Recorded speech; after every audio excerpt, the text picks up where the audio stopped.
Welcome to We Talks, a new World Energy Council platform for engaging, inclusive and refreshing leadership voices in dialogue on global energy transition.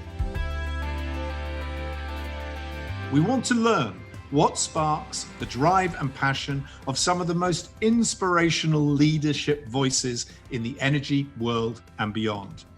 So I'm delighted to be joined today by Dr. Frédérik Bordry.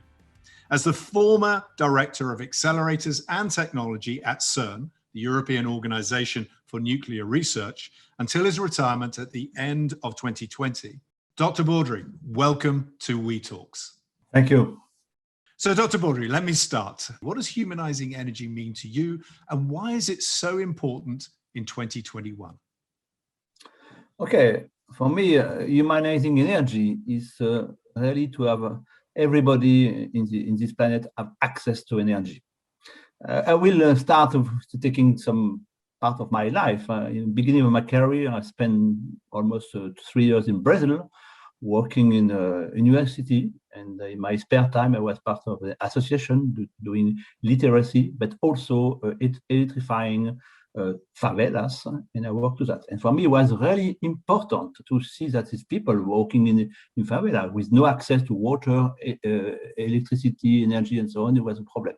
Then for me, really to summarize, humanizing is that everybody must access to the energy. And when you can see in the world, still 1/3 of the population have no access at all of electricity or any energy. And I think if you want to develop, you need a shelter, you need a roof on your head, and you need to access to energy, access to water, and having also a sewer for your water.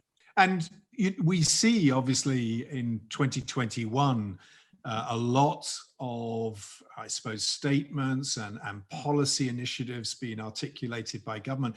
Are we doing enough, do you think, around humanizing energy? What more needs to be done? No, we are not doing enough. We have to develop and we have to push all our government, and especially in the special country, to give access to energy to the larger to the population. And I think we have to do more and more. We need huge energy for different industry, but we need to push the access to individual energy for the majority of people living on the planet. This is the condition for development.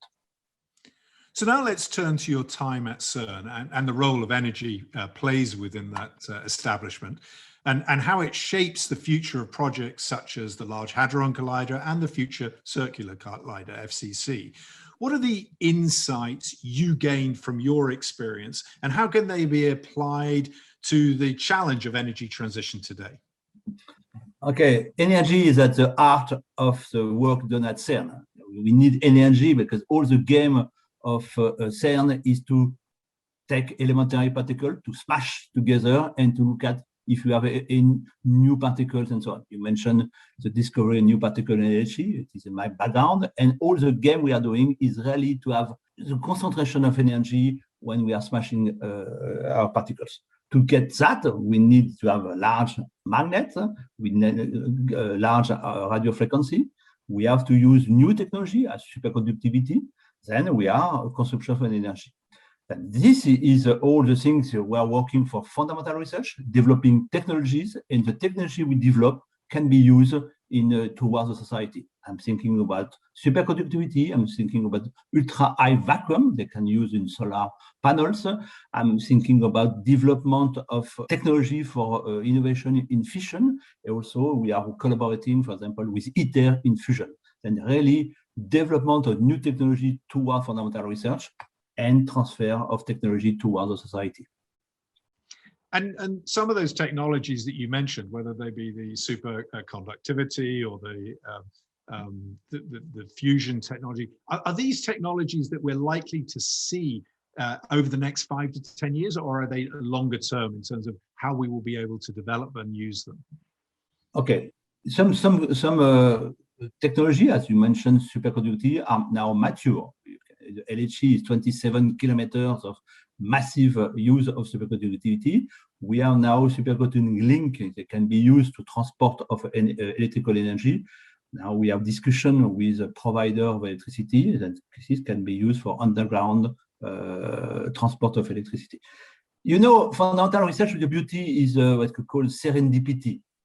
We have a lot of development of technology to do fundamental research, and so that some are going in transfer technology. Some can be used in let's say 3 to 5 years. Some will be need more R&D development to be used in an industrial way in 20, 30 years.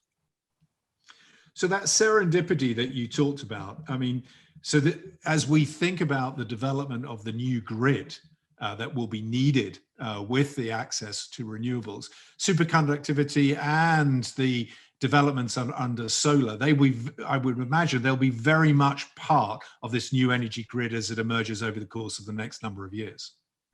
Yes, I'm convinced that the electrical grid is a major invention development in the past century. But now it's true, with a new renewable, with intermittence, we need new concept for this electrical network. We need new concept, new control system to do that. And I think what we are doing in terms of control system online is very important, that we can use all this kind of technology about superconductivity. I think one domain we have to develop is storage of energy and the control online of electricity to manage the different source of production. And this is very important to have development. You are speaking about humanizing. Microgrid development is very important. When you have some region where you will need microgrid, and now is a lot of research in this domain with control of stability of the microgrid. Stability of the grid, electrical grid, will be a major challenge in the future, especially with renewable intermittent energy. And my final question, which to a degree builds on some of the new technology that you've talked about, builds on the way in which the grid is likely to change from the grid that we understand today, is associated with the importance of science and leveraging science. And I'm saying that really in the context of 2021, where obviously we have all witnessed the extraordinary scientific feats to enable vaccine development to happen in an extraordinarily short period of time.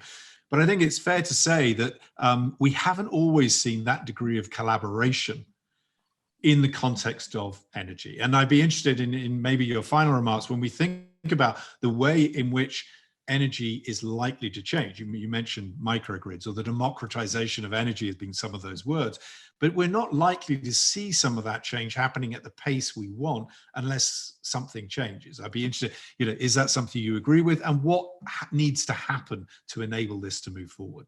We are working with a domain with a large time constant. We are speaking about 20, 30 years. We are speaking about domain where science is very important and development. And I think this is very important we mentioned, but we have to transmit these things to population and to politicians. What is the problem? What is the size of the problem? And what is the timeline we will need? This, I think, is very important, and we have to use it.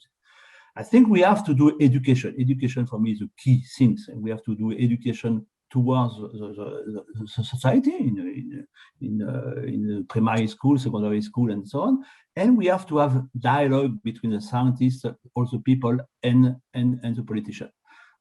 At CERN, I have a lot of visits of high-level politicians when we are discussing, and for them, time to time, after 3 years is eternity. And we have to pass a message that when you're doing fundamental research, when you are working in the energy domain, if you want to build any plant of electrification, nuclear plant or any things, we need time. We need time to do that.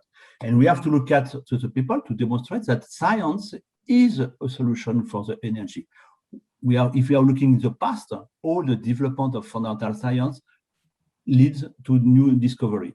And I'm convinced in the future, we have now in our research in terms of renewable storage of energy, but also fusion and new innovation in fission, we have the things. We have to discuss that with politicians to see that it's possible, and we have to maintain the things. But really, my message that it is important to have this dialogue, that people understand. We, as a scientific, we can understand the politician, and they have to understand. And really, dialogue between the different components of this work.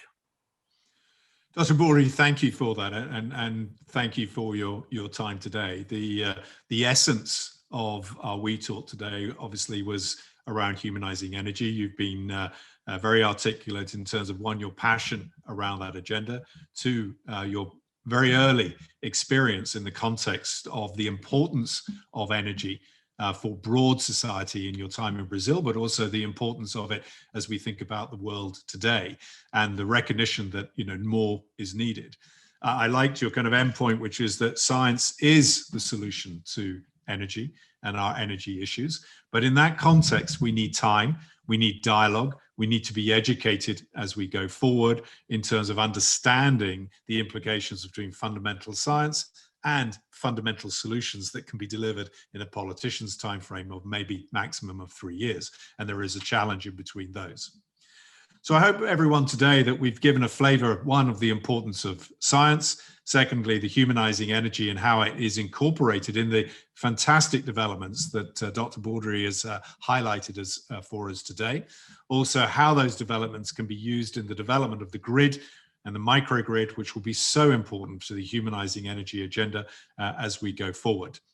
I'd encourage all of you to look at the number of talks that have been done so far. We hope that they help in terms of building your understanding of the importance of the humanizing energy agenda. Thank you for watching and listening us today, and we hope to be you will be visiting us again on the We Talk channel in the not too distant future. Thank you, and thank you, Dr. Bordry. Thank you. It was a pleasure.